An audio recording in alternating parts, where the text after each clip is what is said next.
جو ہماری کوشش ہے نوجوانوں کو روزگار دینے کے لیے، ہم جس طرح ایک ای وی ٹیکسیز کی اسکیم لے کے جا رہے ہیں، وہ آپ کے نوجوانوں کو روزگار دے گی. جو انڈسٹریز لگنے جا رہی ہیں اس سے آپ کو روزگار ملے گا.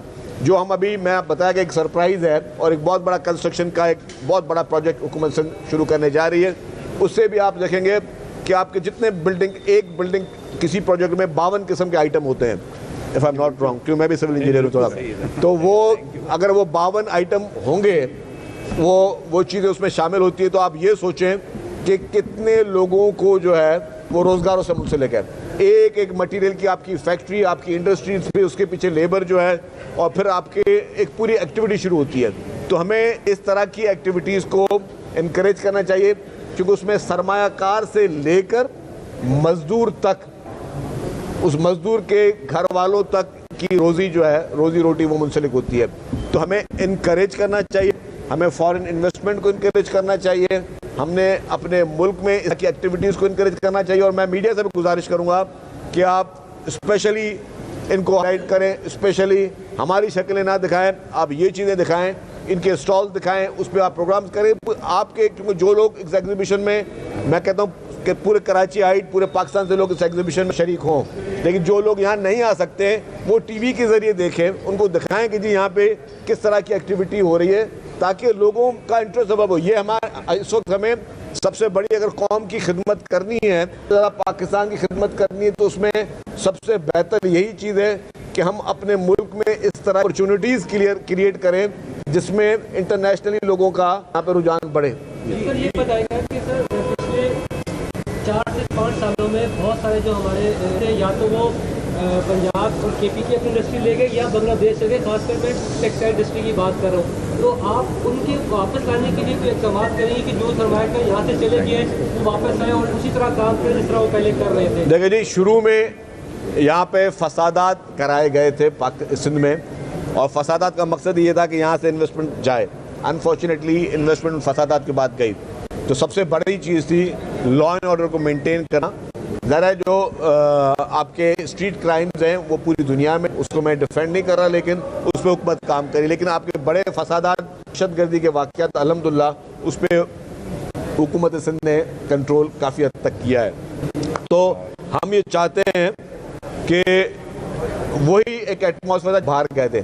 آج بھی میں آپ کو بتا دوں، پورے پاکستان میں، پورا پاکستان ہمارا ملک ہے، کوئی خیبر پختونخوا میں انویسٹمنٹ کرے یا پنجاب میں کرتا ہے، ہمیں کوئی اعتراض نہیں ہے. لیکن آج بھی ہر کاروباری شخص، ہر انڈسٹریلسٹ یہ سمجھتا ہے کہ اگر پاکستان میں فیکٹری لگانے کی سب سے بہترین جگہ ہے تو وہ یا وہ کراچی ہے، یا وہ دھابی ہے، یا وہ نوری آباد ہے. اس کی وجہ بھی بتا دوں کیوں ہے.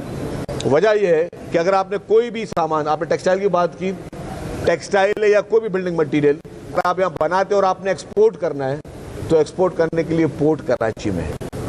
اور اگر آپ کسی اور جگہ پہ انڈسٹری لگاتے ہیں تو وہاں سے اس سامان کو کراچی تک لے کے آنے کے لیے جس طرح کا فریٹ مہنگا ہے، جس طریقے کی کرائے مہنگے، تو اس کو ہر کاروباری شخص کو وہ سوٹ نہیں کرتا. تو الحمدللہ ایک سازش کے تحت کراچی سے جو ہے وہ اس طرح کے بزنسز کو باہر بھیجا گیا. لیکن اب میں سمجھتا ہوں کہ جو ہم نے انوائرمنٹ اس طرح کریٹ کر دیا ہے، حکومت سندھ جس طریقے سے سنجیدگی کے ساتھ ان ساری چیزوں پہ کوشش کر رہی ہے، ہمارے کہے بغیر پورے پاکستان سے انڈسٹریز انشاءاللہ تعالی، نہ صرف پاکستان سے پوری دنیا میں انڈسٹریز جو ہیں انشاءاللہ تعالی کراچی میں آئیں گی. آپ کو بڑی اچھی باتیں کر رہے ہیں کہ سرمایہ کار نہ کروں. لیکن دوسری طرف جو پاپولر لیڈر ہے عمران خان، وہ تو سول نافرمانی کی اور سرمایہ کاری روکنے کی بات کر رہا ہے. دوسری بات کہ سرمایہ کاری کرنے کے لیے، فیکٹری لگانے کے لیے بجلی، گیس، پانی، بنیادی چیزیں تو بڑی اہم ہیں، تو وہ تو وفاق دے نہیں رہی آپ کو. کیسے آپ دیکھیں جی، 2 سوال. پہلے آپ نے کہا آپ کا فیوریٹ ٹاپک آپ لے کے آئے عمران خان کا. دیکھیں جی، کل اچھے ماحول میں بات چیت ہوئی ہے اپوزیشن کے ساتھ، ہمیں اس کو اپریشیٹ کرنا چاہیے. اور پاکستان پیپلز پارٹی تو پہلے دن سے یہی کہہ رہی ہے کہ بھائی دنیا میں ہر کانفلکٹ کا جواب اور ریزولوشن جو ہے وہ ڈائلاگ سے ہوتا ہے. تو جو پی ٹی آئی پہلے نخرے کر رہی تھی کہ ہم اس سے نہیں اس سے ڈائلاگ کریں گے، اس سے نہیں اس سے کریں گے، تو اب وہ تو اس لائن پہ تو آ گئے, اچھی بات ہے, میں اس کو پازیٹیو لے رہا ہوں. میں مبارکباد پیش کرتا ہوں پی ٹی آئی کو, کی لیڈرشپ کو, کہ دیر آئے درست آئے, اور وہ یہ سمجھتے ہیں کہ ڈائلاگ, اور وہ بھی پولیٹیکل سیاسی لوگوں سے ڈائلاگ ہی ان کے لیے سولیوشن ہے, اور اپریشیٹ بھی کرتے ہیں. ہاں, جہاں تک اگر 9 میں جیسے واقعات ہیں تو اس پہ بھی ہم چاہتے ہیں کہ جس نے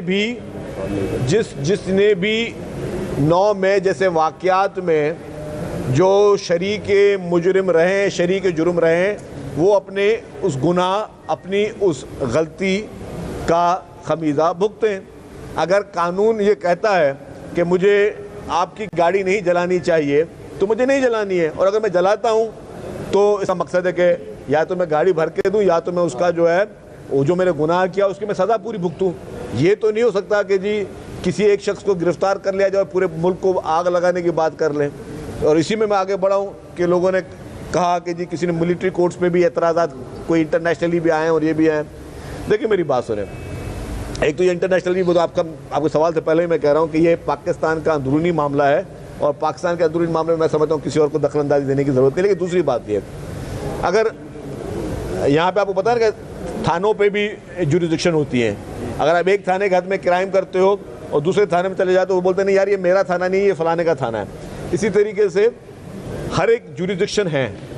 اگر آپ سڑک پہ کوئی عام سڑک پہ کام کرو گے تو اس علاقے کی پولیس کرے گی کام, لیکن اگر آپ کور کمانڈر ہاؤس میں گھسو گے, جی ایچ کیو میں گھسنے کی باتیں کرو گے اور باقی جگہوں پہ گھسو گے, تو ظاہر ہے وہ وہاں ٹیریٹری الگ ہوتی ہے, وہاں فورس الگ ہوتی ہے.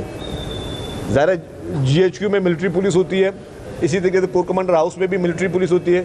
اگر وہاں آپ گھسو گے, وہاں پہ توڑ پھوڑ کرو گے تو کیس ان کی عدالت میں چلے گا نا. اگر میرے گھر میں کوئی گھسے گا خدا نہ خواستہ, تو مجھے تو سیلف ڈیفنس میں بہت زیادہ رائٹس ہیں, میں سیلف ڈیفنس میں بہت کچھ کر سکتا ہوں. تو وہ میرے گھر میں تو میرا قانون چلے گا نا, میرے گھر میں کوئی اور قانون تو نہیں چل سکتا کہ میرے گھر میں کوئی گھسے, میرے گھر میں توڑ پھوڑ کرے اور میں اس کو بولوں گا نہیں یار چل جاؤ. تو یہ جن جگہوں پہ وہ گھسے ہیں, اور اگر وہ انسٹالیشنس ان کی ہے, وہاں پہ سیکیورٹی ان کی ہے, تو ڈیفینیٹلی وہیں پہ وہ چیزیں چلیں گی. ہم لوگ سیاستدانوں کے کسی بھی اس طرح کے, ہم نہیں چاہتے کہ سیاستدانوں کے جو ہے وہ سیاسی کیسز جو ہے وہ ملٹری کورٹس میں چلیں. لیکن اگر کسی کرمنل نے کوئی دہشت گردی کی ہے, اور کرمنل کی دہشت گردی اگر اس زمرے میں آتی ہے, تو اس کا کیس ڈیفینیٹلی ملٹری کورٹس میں ہی چلے گا. جہاں تک آپ نے بات کی بزنس کی, پانی, بجلی, گیس, دیکھیں میں پھر کہہ رہا ہوں, اور یہ میرا سیاسی بیان نہیں ہے, ان چیزوں کے لیے اگر کسی نے ویژن رکھا ہے تو ملک میں واحد سیاسی جماعت ہے پاکستان پیپلز پارٹی, جس نے ہمارے ملک میں کاروبار کے لیے, مزدور کے لیے, کسان کے لیے اور کاروباری افراد کی فیسلٹیز کے لیے کوششیں کی ہیں. میں پھر بتا رہا ہوں کہ $1 بلین سے اوپر تھر کول پہ خرچ کیا ہے حکومت سندھ نے, تاکہ تھر کے کوئلے سے انرجی بن سکے.